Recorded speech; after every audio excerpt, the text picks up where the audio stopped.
लेके चल जाइए। आइए हमारे प्यारे प्यारे नेता। अरे एगो होता पिछवा से चूक राजा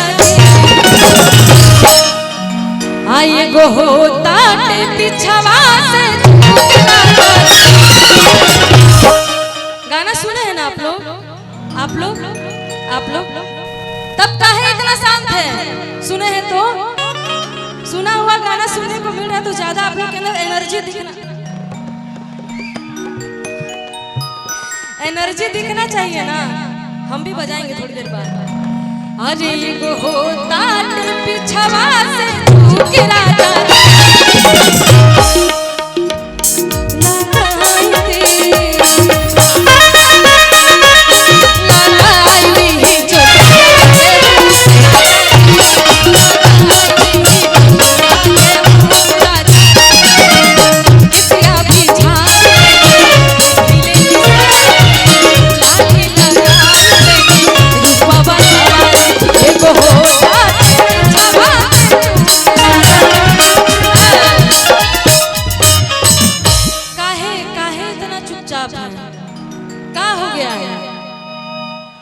बुझा कि टैक्स लागल बा कि बोलबो लोग हंसबो लोग तो टैक्स देवे के पड़ जाए।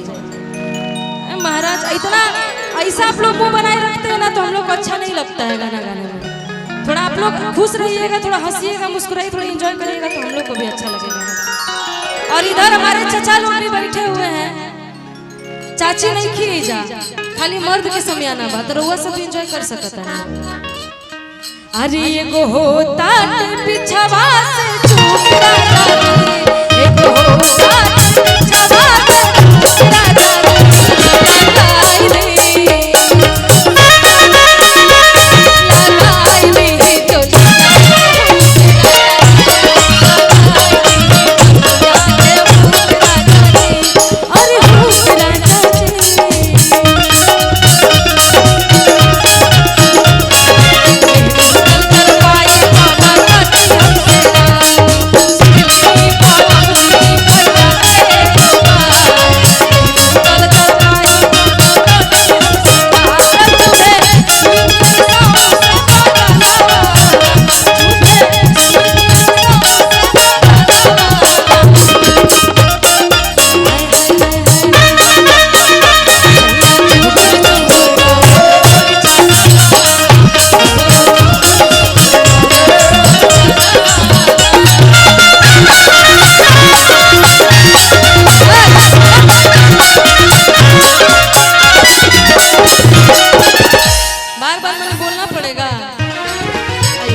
अरे जिसका मेहरारू इतना प्यार से बोलेगी ए जी सुनो तनी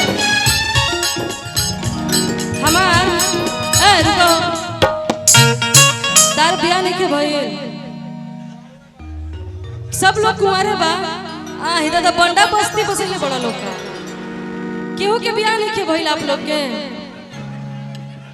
चाचा तो वो तो एक्सपायरी डेट भी क्रॉस कर गए बड़ा इनका बियाह के का जरूरत बा ब्याह करके कुछ होगा नहीं तो करके क्या फायदा है जो 2-4 साल है वो भी निकल जाएंगे जल्दी में जाने दीजिए आपकी बात नहीं हो रही है आप लोग का किसी का शादी नहीं हुआ है आपको हो गया है ना हाँ देखने से लग रहा है तहार के को भइल बा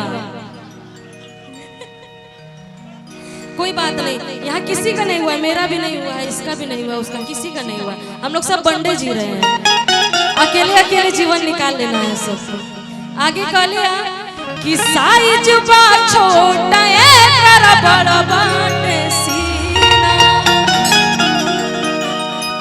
सुनो तनी हम मिला सलाटी नहीं रहुआ कि तेरी करब तगड़ी जाए छूट राजा जी देखिए बोलते रहिए नहीं तो फिर ठीक नहीं होगा हाँ इधर से जवाब हम सवाल करें तो जवाब आते रहना चाहिए हाँ कि साइज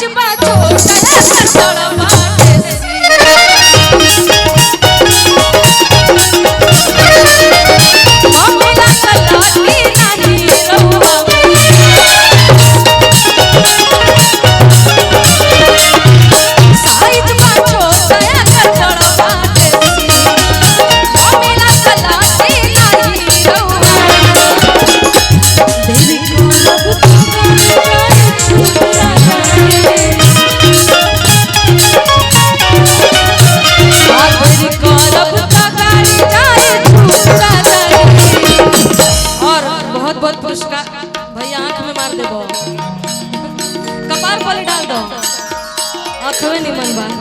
फोरा मत रहे तो बियाह नहीं के भइल होबे। बहुत बहुत धन्यवाद ऐसे ढेर सारा आशीर्वाद प्यार दुलार देने के लिए। सुनिए ना, ए भैया रुको, ऐसे पुरस्कार देके चले जाएंगे, थोड़ा बहुत डांस करके जाइएगा तो हमको भी अच्छा लगेगा ना। क्या है, इधर आइए, जाना नहीं है, इधर रहिए। डांस करना चाहिए ना थोड़ा बहुत। तब आइए कि साइज बाजो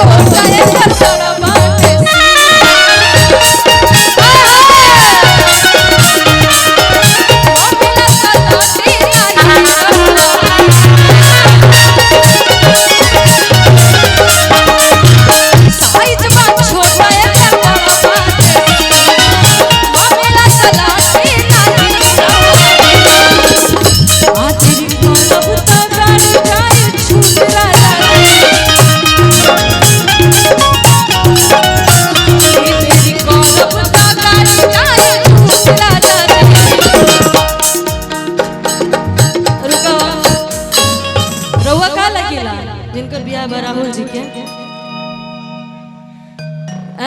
सब पटियाला में के बनी जरवा सब बिरादर में के नाम। चलिए ठीक बा, हम कहीं दोस्त यार बनी रहुआ सब, कहीं बाहरा ले आइल बड़ा है तेरे बुझाता, ससुरारी आइल बड़ा।